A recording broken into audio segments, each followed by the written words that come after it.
The time machine hummed and whirred, its gears grinding as it transported me back tens of thousands of years into the past.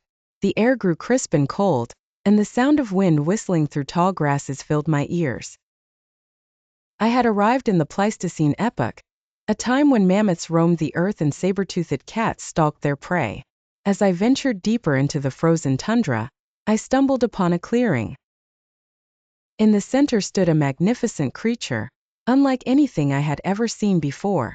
It was the woolly mammoth, a colossal beast with thick fur, massive tusks, and a gentle demeanor. The mammoth, sensing my presence, turned its head towards me. Its eyes, large and intelligent, held a wisdom that spoke of ages past. I felt a strange connection with this creature, a sense of kinship that transcended time. "Welcome, young traveler," the mammoth rumbled in a voice that echoed through the vast landscape. "I am Mammothus primigenius, the woolly mammoth.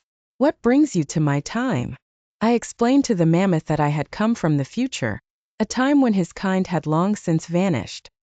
He listened intently, his trunk swaying gently as if in contemplation. "Ah, so you come from a time when the world is much changed," he said. "Tell me, what is it like in your time?" I described the world I knew, a world of towering cities, machines that could fly, and communication that spanned the globe. The mammoth listened with fascination, his eyes widening in wonder. "It sounds like a world of great progress," he said. "But I cannot help but wonder if it has come at a cost." I thought about the environmental challenges facing my time, the pollution and climate change that threatened the planet. I realized that the mammoth, with his deep connection to nature, might have insights that could help us. "What was your world like?" I asked. "What challenges did you face?" The mammoth sighed. "My world was a vast and frozen land, filled with glaciers, rivers, and vast grasslands. We, the woolly mammoths, roamed these lands in herds, grazing on the grasses and shrubs. Our lives were not without danger, of course. We were preyed upon by saber-toothed cats, wolves, and even early humans." "How did you survive?" I asked. "We survived through our strength, our size, and our unity," the mammoth replied. "Our thick fur protected us from the cold, and our tusks were our most formidable defense. We also lived in close-knit herds, which made it difficult for predators to pick us off one by one. But eventually your kind disappeared," I said. "What happened?" The mammoth's eyes grew distant as he recalled the events of the past. "The climate began to change," he said. "The glaciers retreated, and the grasslands turned to forests.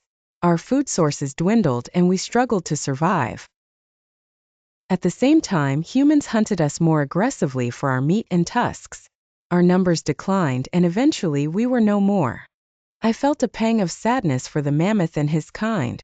They had been magnificent creatures, and it was a tragedy that they had vanished from the earth. "What can we learn from your story?" I asked. The mammoth looked at me with a knowing smile. "We can learn that even the mightiest of creatures can be vulnerable to change," he said.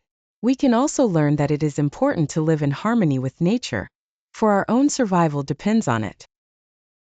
With those words, the mammoth turned and walked away, disappearing into the vastness of the frozen tundra. I stood there for a moment, pondering his words. I knew that I would never forget my encounter with the woolly mammoth, and that his story would stay with me forever. As the time machine whirred back to life, I felt a renewed sense of purpose. I was determined to do everything I could to protect the environment and ensure that the mistakes of the past were not repeated.